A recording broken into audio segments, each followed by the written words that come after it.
안녕하세요. 늘 듣기만 했던 평범한 남성 애청자입니다. 사실 이 채널을 알게 된 것도 아내 때문이었는데 오늘은 그 아내 때문에 이렇게 글을 쓰게 됐네요. 저는 성인이 되고 8년 정도 건축회사에서 일을 했고 그 이후에는 저 혼자 나와서 기계 설비와 장비 등을 임대하는 회사를 경영하고 있습니다.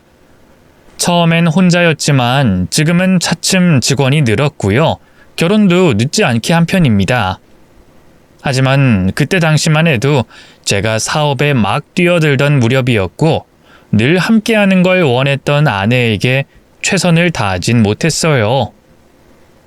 저희 가정 환경이 몹시 불우했던 것이 제 마음속에 자리 잡아서 저는 성공을 위해서 더 많은 시간을 쏟았으니까 말입니다.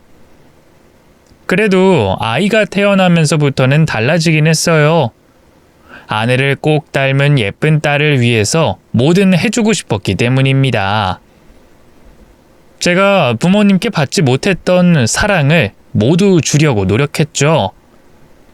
동화책도 읽어주고 싶었고, 조금 더 크면 자전거도 가르치고 싶었고, 아무리 힘들어도 학교 행사나 학부모 회의에는 반드시 참석하겠다.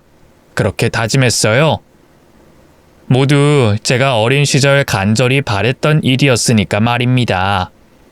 그런데 문제는 아이가 태어난 직후부터 시작됐죠. 아내는 극심한 산후 우울증을 호소했거든요.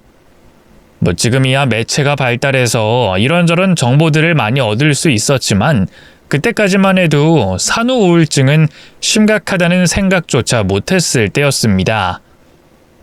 그래서 그저 기다리면 나을 거다. 조금만 견디면 괜찮아질 거다 했네요. 하지만 그렇게 가벼운 문제가 아니라는 걸 알게 된 건 아이가 거의 죽을 뻔했을 때였죠. 이게 대체 무슨 일이야? 우리 애가 어디 아픈 거야? 의사 선생님은 뭐래? 여보, 내가 그랬어, 내가. 무슨 소리야? 내가 좀 고장난 것 같아. 여보, 저 아이가 너무 싫어. 뭐라고? 여보, 지금 놀라서 그런 거지? 대체 그게 무슨 말이야, 어? 너무 시끄럽고 소름 끼치고 끔찍해. 애초에 낳지 말았어야. 저는 그 순간 아내의 뺨을 때렸고 아내는 울면서 자기를 살려달라고 했습니다. 제발 이혼해달라고, 저 아이를 키울 수 없다고 소리를 질렀죠. 솔직히 그 순간 아내의 눈을 보는데 아이의 곁에 있어서는 안 될 거라는 건 확신할 수 있었어요. 저 여자가 곁에 있으면 애를 죽이겠구나, 그런 예감이 들었습니다. 그 당시 아이가 병원에 실려간 건 아내가 자기 스스로를 통제하지 못하고 시끄럽다고 아이의 침대 위로 이불을 덮어놓는 바람에 생긴 일이었거든요. 그렇게 저희는 이혼을 했습니다. 당연히 아이는 제가 맡았죠. 이혼의 충격이 꽤 컸기에 아이가 어느 정도 자랄 때까지는 제가 직접 아이를 돌봤습니다. 회사에도 아이를 데려갔고 제가 직접 먹이고 재우면서 그렇게 키웠죠. 솔직히 힘들지 않았다면 거짓말이에요. 어떤 날은 서러워서 펑펑 울기도 했고 아이가 아픈 날에는 힘들어했던 저 스스로를 자책하면서 기도했죠. 그럼에도 남의 손에 아이를 키울 생각은 없었습니다. 친엄마의 손에 죽을 뻔했던 아이였기에 더욱 나 이외의 타인을 믿지 못하게 됐으니까요. 딱 4년을 그렇게 돌봤고 그 이후에는 유치원을 보내면서 일에 전념할 수 있었죠. 그렇다고 아빠의 역할이 끝난 건 아니었어요. 저는 초반에 다짐했던 것처럼 동화책을 읽어줬고 쉬는 날이면 추억을 쌓기 위해 제 모든 시간을 할애했죠. 그렇게 아이가 12살이 될 무렵에 지금의 아내와 만나게 됐습니다. 저와 나이는 동갑이었고 결혼은 한 적이 없는 처녀였죠. 그럼에도 아이를 너무 좋아해서 제 아이와 더 먼저 친해진 좋은 사람이었어요. 너 아줌마 딸할래? 아줌마가 아이를 너무 좋아하는데 딸이 없어서 그래. 응? 엄마요? 뭐 원한다면 그렇게 불러도 되지. 어때? 우리 목욕탕이나 갈까? 목욕탕이요? 그래. 내가 끝나면 바나나 우유도 사주고 머리도 말려줄게. 어때? 엄청 예쁜 머리 만들어줄 텐데. 좋아? 네. 좋으면 좋아요 하고 대답해야지. 좋아요. 유난히 여자들에게 더욱 낯을 가렸던 딸은 어느 순간에 아내를 따르고 있었습니다. 제가 아무리 채우려고 해도 채울 수 없었던 모든 부분을 아내는 대신해 줬죠. 딸아이의 속옷을 사줬고 목욕탕을 데리고 가줬으며 예쁜 머리를 만들어줬습니다. 처음엔 단순히 성격 참 좋네 라고 시작된 관계가 호감으로 가는 건 시간 문제였어요. 이 사람 자체를 믿지 못했던 저를 변화시킨 건 그 사람 특유의 밝고 유쾌한 말투 때문이었습니다. 긍정적이고 당차고 밝았으며 솔직하게 표현할 줄 아는 그런 사람이었으니까요. 당신이 왜 좋냐고? 솔직하게 말할까? 아니면 여자처럼 말할까? 둘 다? 일단 여자처럼 말하면 온화한 성격에 가정적이고 안정적인 직업 가졌으니까. 그럼 솔직하게 말하면? 솔직한 건 일단 그 나이에 머리가 벗겨지지 않았고 배도 많이 나오지 않아서, 또 시어머니 시아버지 안 모셔도 되고, 그리고 여기서 좀 더 솔직하면 돈 잘 벌잖아.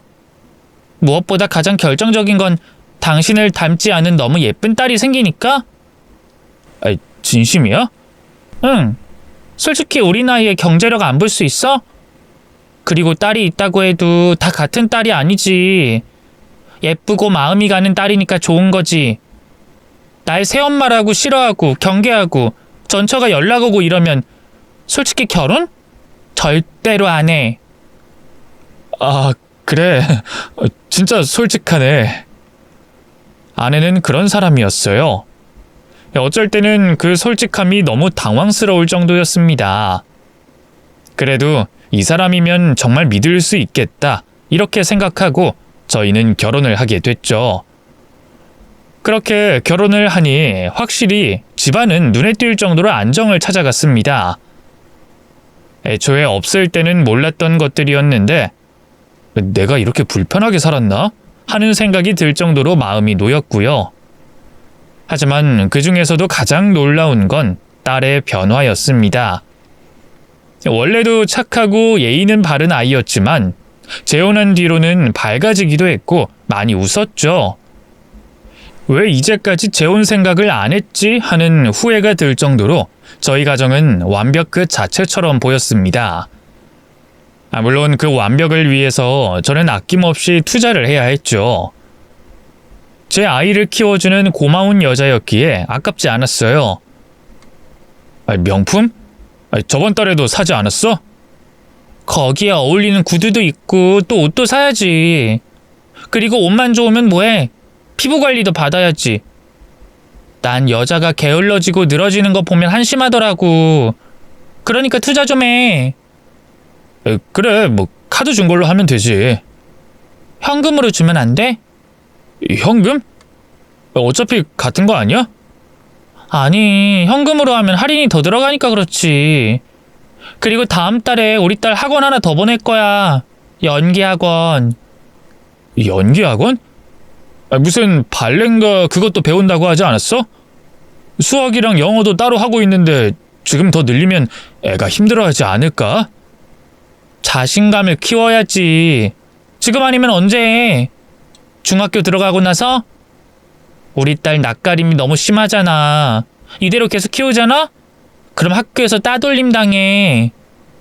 따돌림으로 죽는 애들이 얼마나 많은지 뉴스에서 못 봤어? 요즘 학교 폭력 문제가 얼마나 심각한데. 그야 그렇지만. 딸이 원하는 거야. 그리고 나 우리 딸 제대로 키우고 싶어. 누구보다 뛰어난 아이로 키울 거고 욕심도 있어. 나만 쫓아고 그러는 거 아니라는 말이야. 아, 근데 우리 딸이 감당할 수 있을 정도로만 하는 건 어떤가 해서. 교육 가지고는 싸우지 말자. 딸이 원하는 거라니까. 직접 물어봐 그럼. 유일하게 부딪히는 게 아이 교육 부분이었죠. 이미 딸은 수학 영어 학원을 다니고 있었고 자세 교정 문제로 발레까지 배우고 있어 많이 힘들어 보였습니다. 그래서 딸에게 진짜 물었더니 연기를 배우고 싶다고 스스로 이야기를 하더군요. 저는 그 이후로는 아내에게 딸의 교육을 다 맡겼습니다. 솔직히 걱정이 되긴 했지만 매일매일 저에게 배웠던 연기에 대해서 이야기를 하는 걸 보고 안심을 하게 됐죠. 그리고 전 그게 고마워서 아내에게 더 잘했고요. 진짜 당신 덕분에 우리 딸이 밝아진 것 같아. 고마워. 고마우면 내일 차 좀 빌려줘. 아는 친구랑 같이 드라이브 하고 싶어서 그래. 응? 그럴 게 아니다. 이참에 차 한 대 뽑자. 어때? 진짜? 당신 정말 무르기 없기야?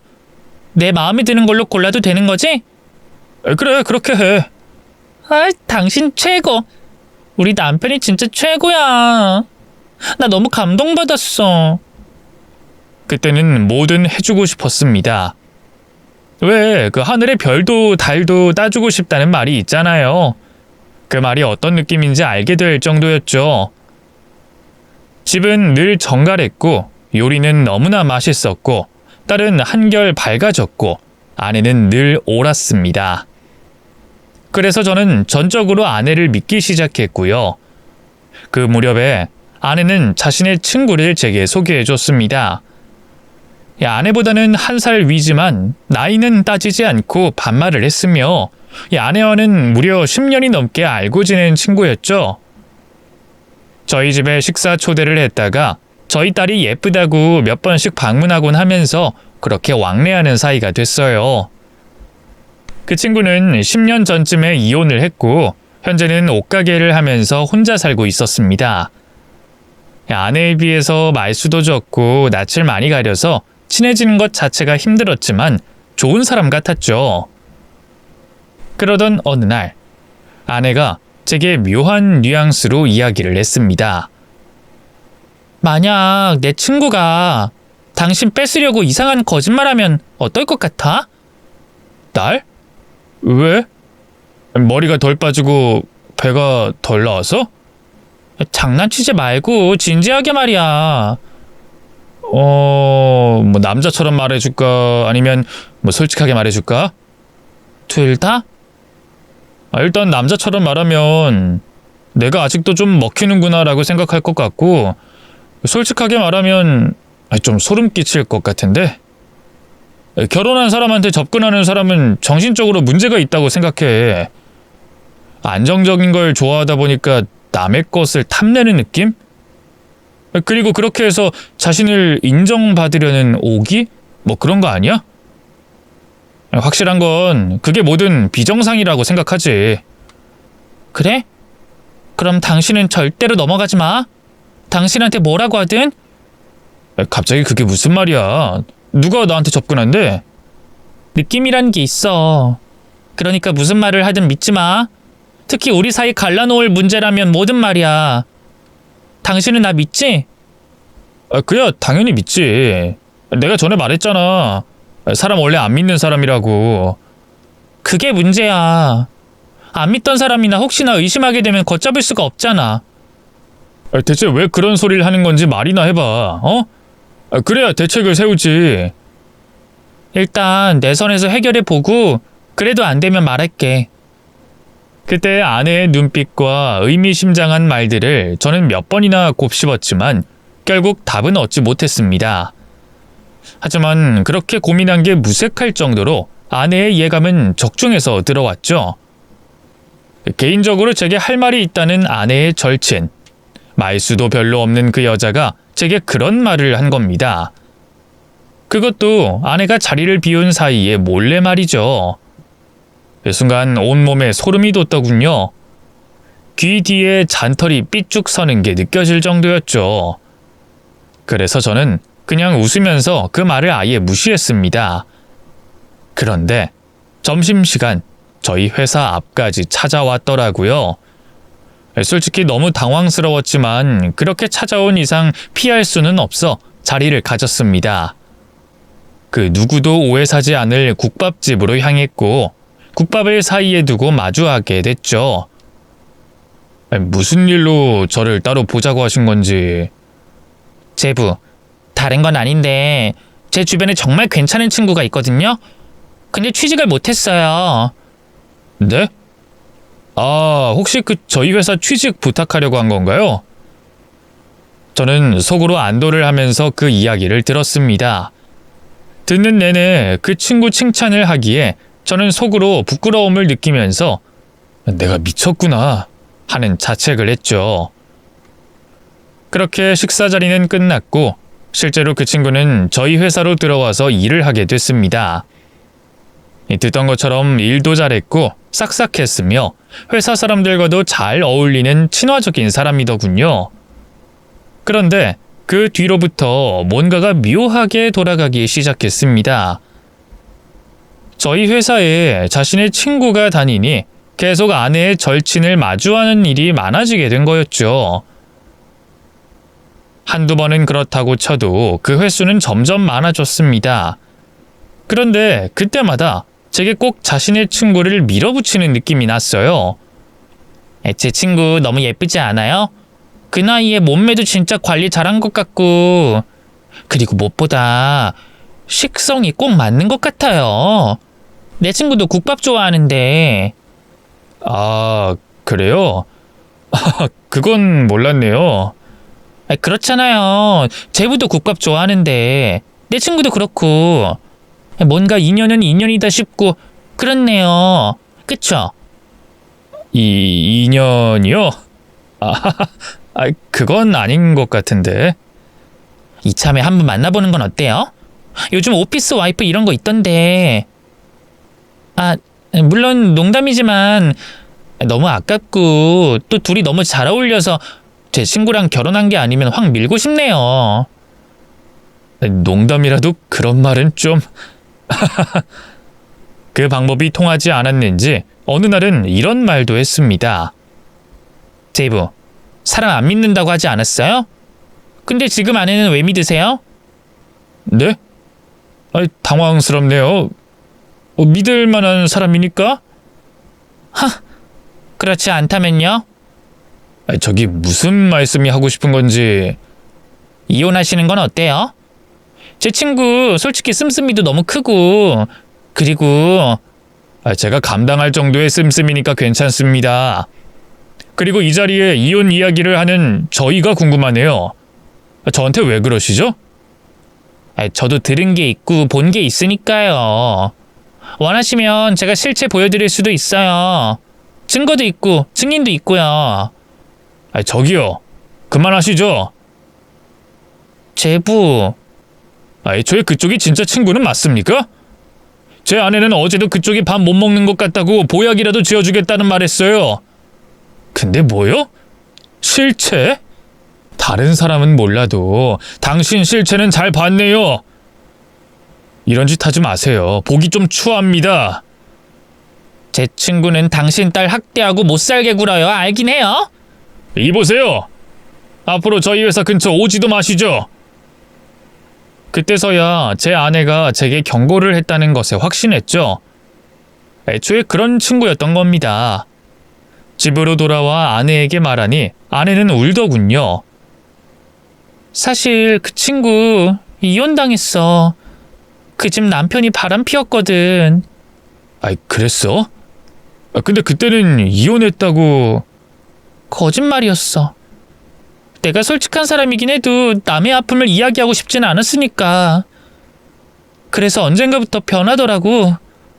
난 친구를 되돌리기 위해 노력을 많이 했어. 하지만 자기도 남의 가정 깨트리고 남편 빼앗겠다고 그 여자처럼 살 거라고 그러더라고. 그래도 그게 진심일 거라는 생각은 해보지 않았어.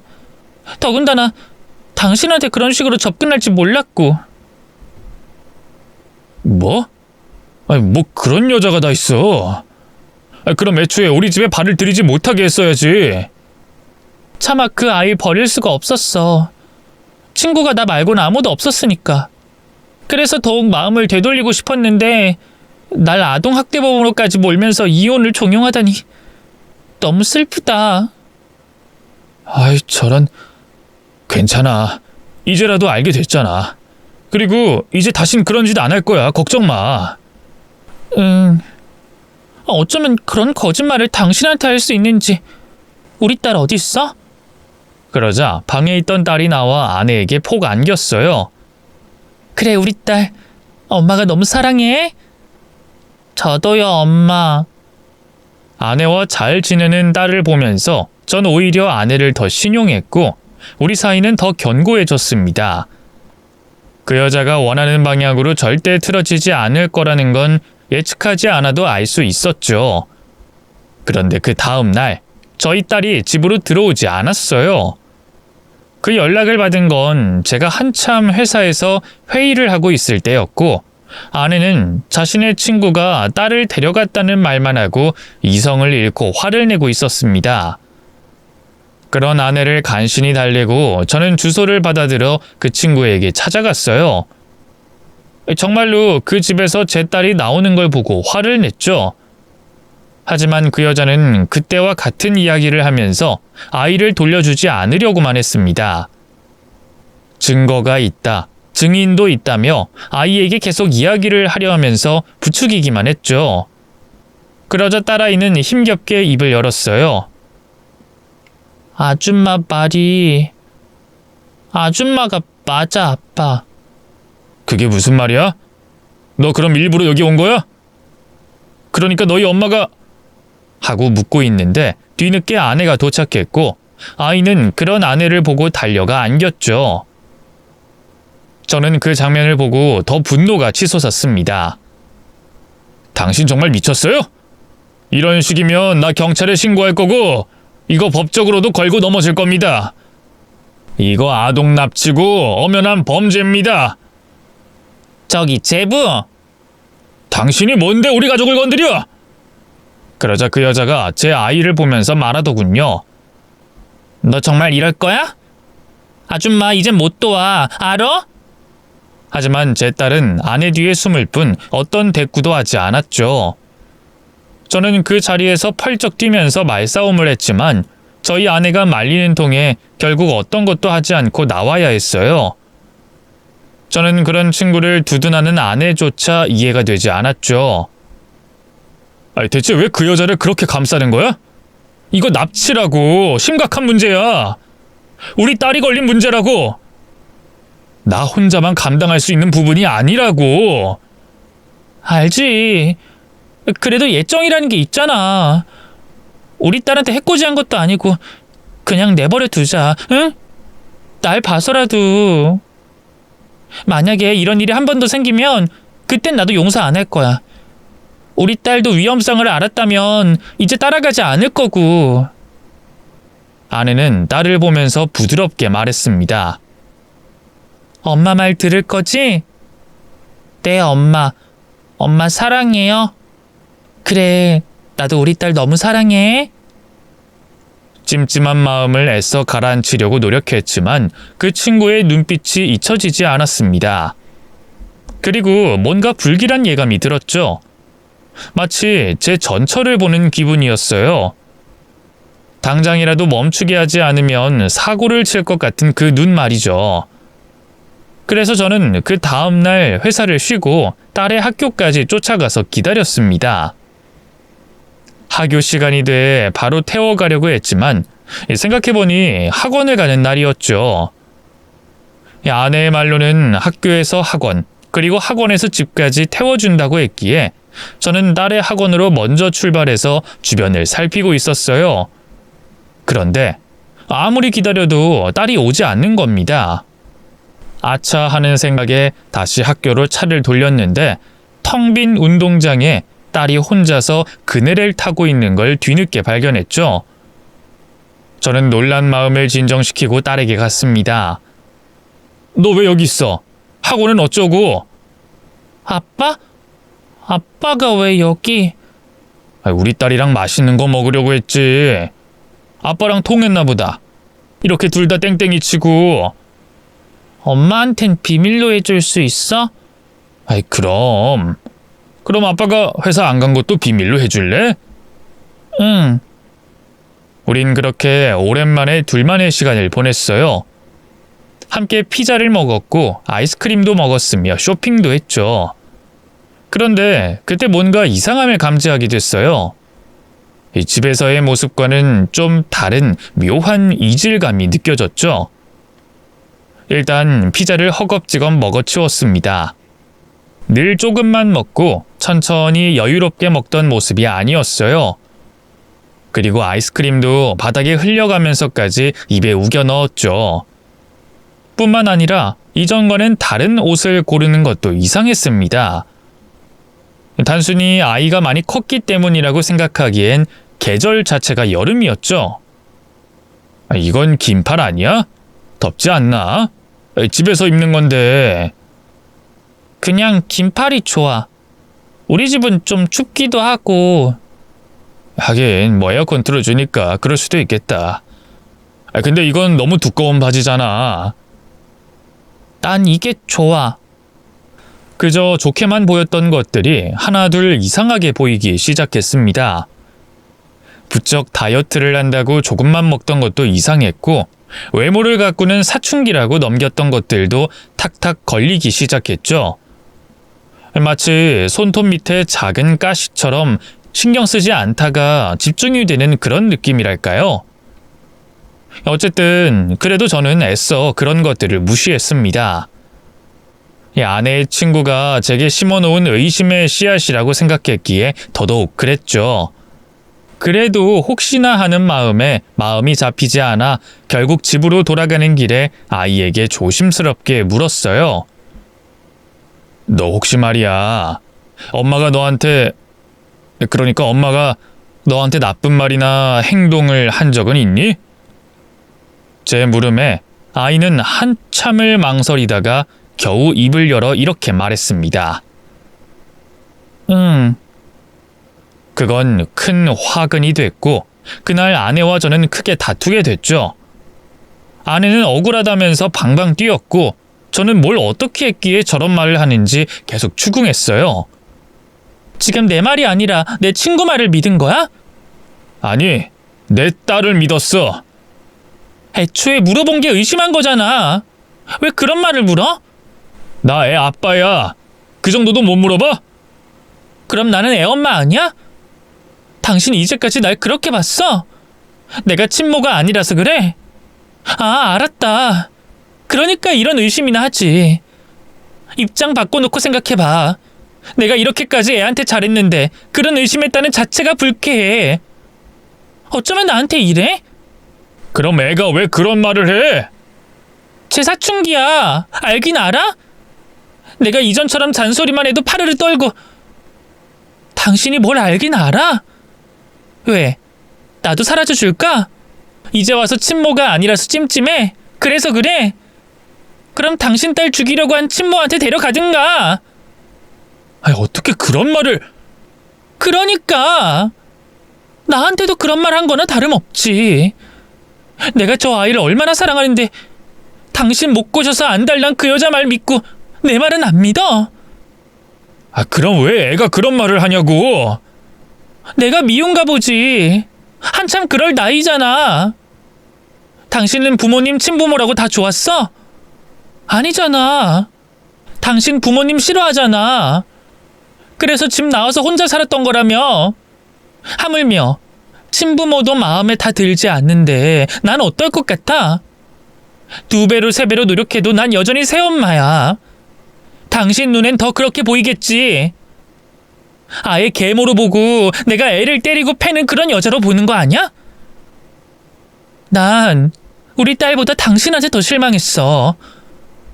딸은 얼마든지 엄마 미워해도 돼. 왜? 엄마는 그런 존재니까. 근데 당신은 그러면 안 되지. 내가 어떻게 했는지 뻔히 알면서. 뭐? 아내는 와다다 쏘아붙이고 거실 바닥에 엎드려 펑펑 울었습니다. 그런 아내를 달래러 딸이 나오고 뒤이어 제게 잘못을 빌었죠. 자신이 거짓말을 했고 그냥 엄마에게 관심을 얻고 싶어서 그런 말을 지어서 했다고 했습니다.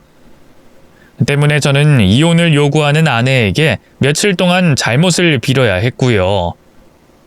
그때는 저 스스로가 너무 한심했습니다. 제 잘못으로 인해서 가정이 깨질 뻔했다는 생각만 해도 아찔했어요.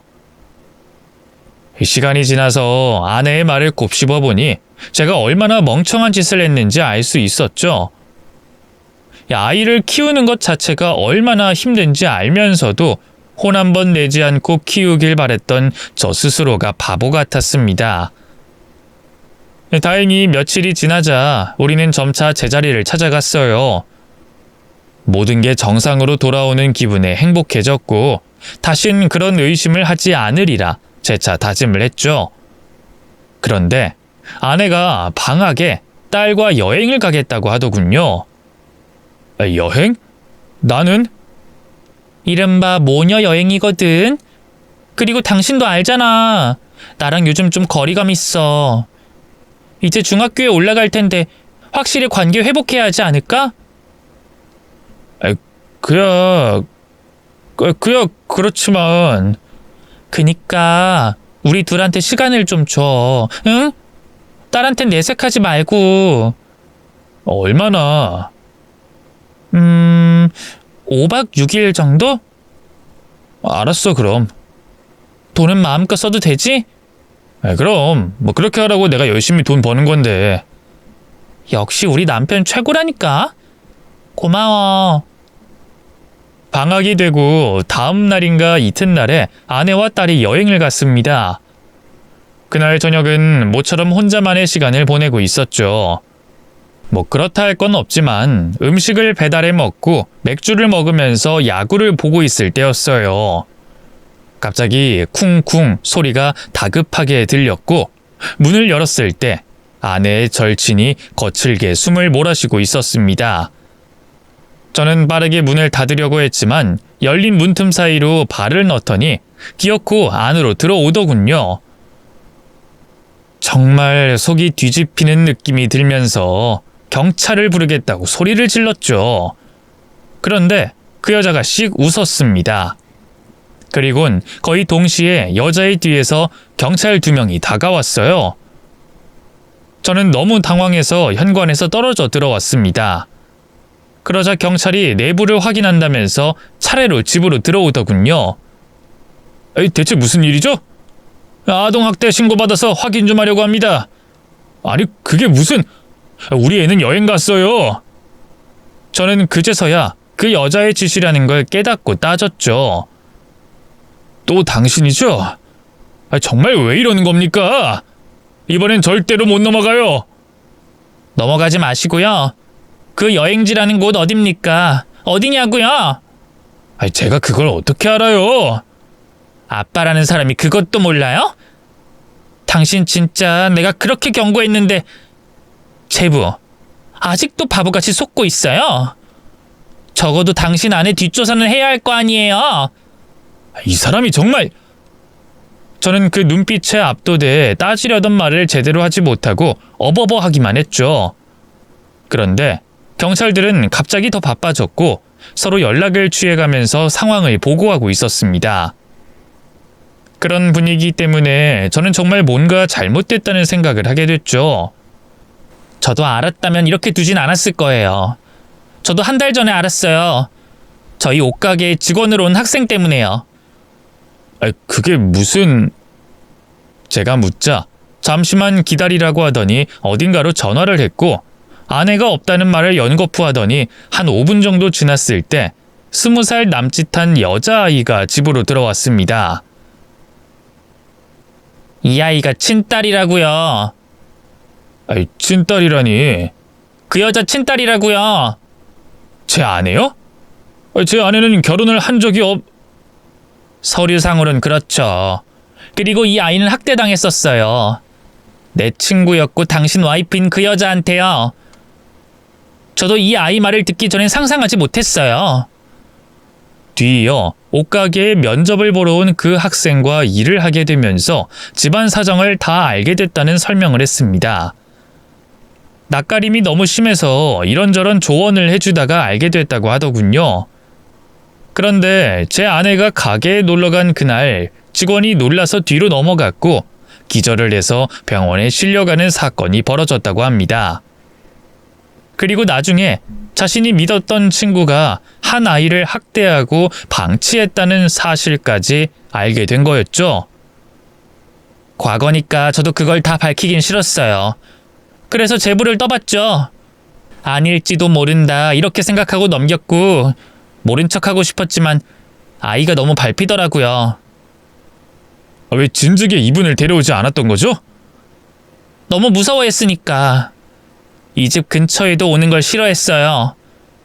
애초에 엮이는 것도 싫다고 했고 저도 강요할 수는 없었고요. 그런데 이 아이도 정말 힘들게 온 거라고요. 제부딸 사진 보고 제가 겨우 설득해서 데려왔어요. 맙소사.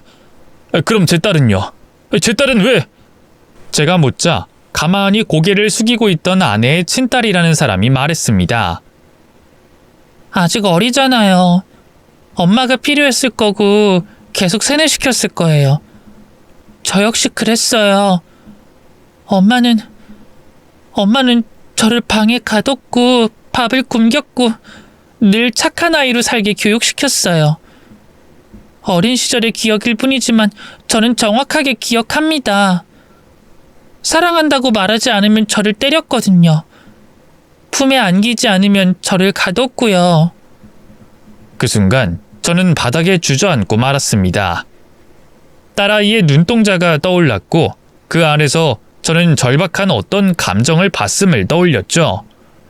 그리고 허겁지겁 먹던 피자도 손에 묻혀가면서 퍼먹던 아이스크림도 두꺼운 긴팔을 골랐던 쇼핑도 그것들이 하나로 합쳐지면서 비명을 질렀습니다. 절망했고 분노했으며 살인 충동까지 느껴졌어요. 그러자 아내의 친구가 제 양쪽 뺨을 두들기면서 강하게 말했죠. 정신 차려요. 자식은 지켜야지. 얼른 정신 똑바로 차려요. 당장. 저는 그 소리에 아내에게 전화를 했고 숨을 고르고 말했습니다. 여행 경비가 충분하지 않은 것 같으니 돈을 더 주겠다고 했죠. 당연히 아내는 계좌이체를 요구했지만 저는 당장 너무 많은 액수라서 힘들다고 둘러댔습니다.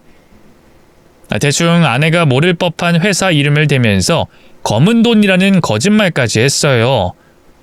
그랬더니 한참을 고민하다가 결국 주소를 가르쳐 줬습니다. 그리고 저희는 그대로 출발했어요.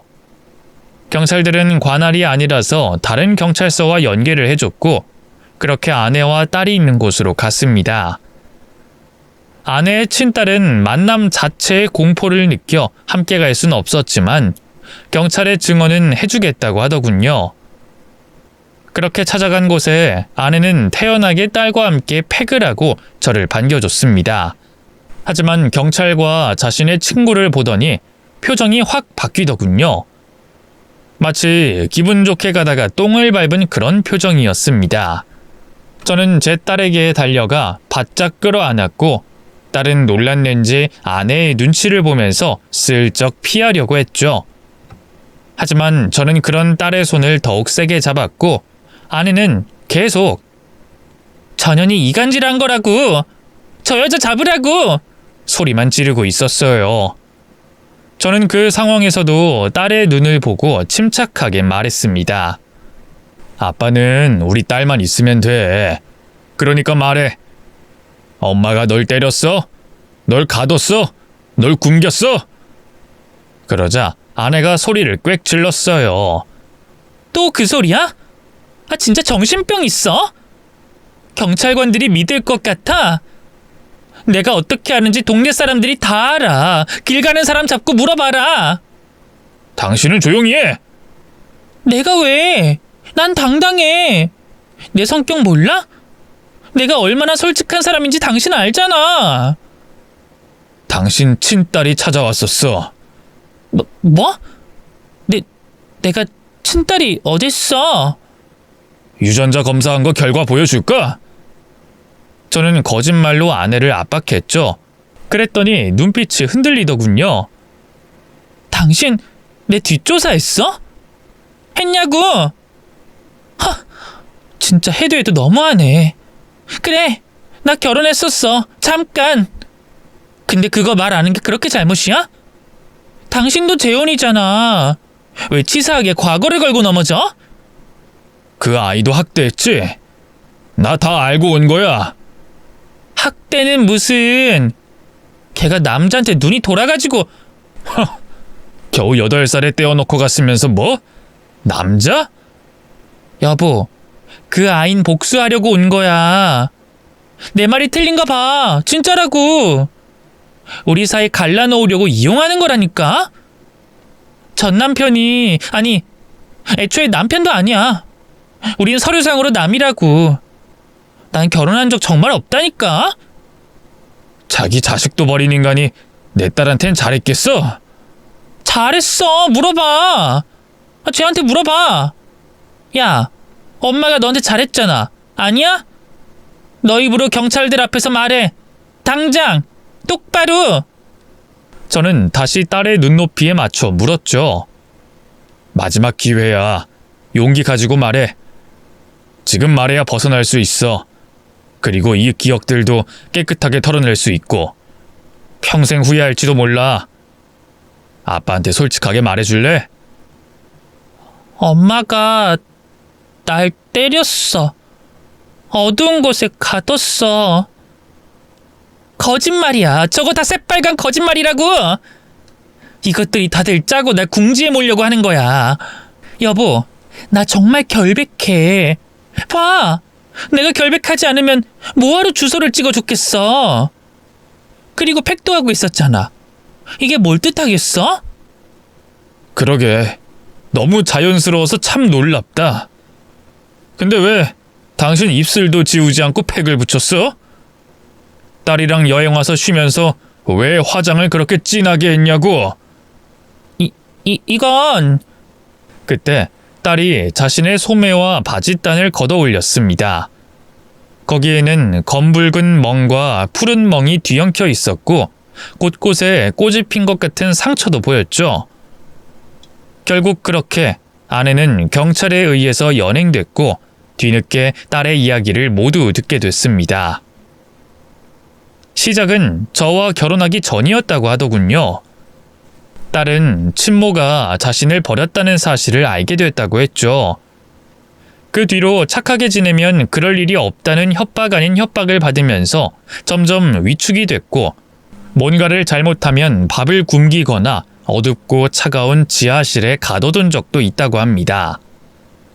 이전에 집을 나가 아줌마네 집에 간 이유도 사랑해라는 말에 나도라는 말만 했기 때문에 맞아서였다고 해요. 그럼에도 엄마를 잃는 게 두려워서 최대한 착하고 말 잘 듣는 아이처럼 굴었다고 했죠. 저는 그걸 듣는 내내 마음이 찢어질 것처럼 아팠습니다.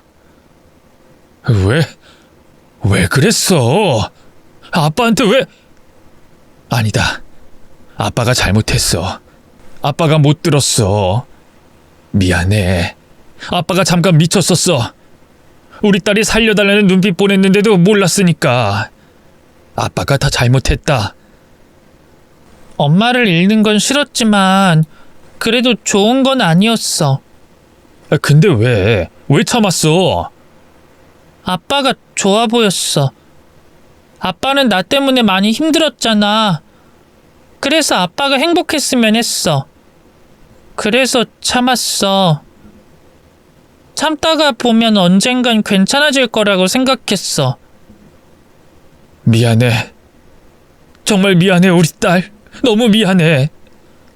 왜 이렇게 철이 들었어? 가슴 아프게. 저희는 그렇게 얼마간 계속 울기만 했습니다.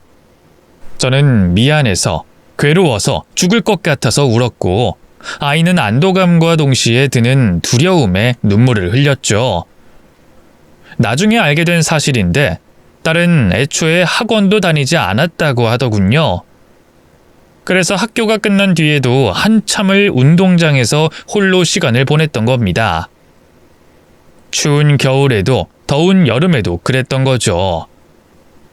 그렇게 빼돌린 돈으로 아내는 노름을 했다고 하더군요. 뭐 피부 미용이다, 명품 가방이다 그런 것도 모두 카드로 긁어서 저렴하게 중고로 판매하는 식으로 도박 자금을 마련했다고 합니다.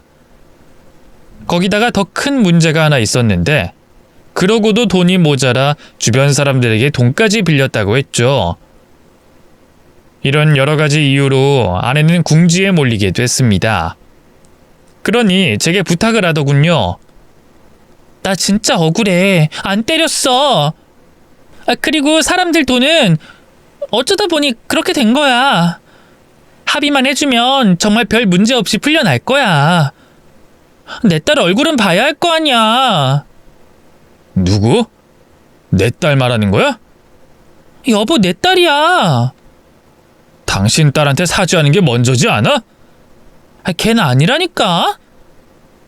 당신 정말 뻔뻔하고 무섭다. 소름 끼쳐. 알았어.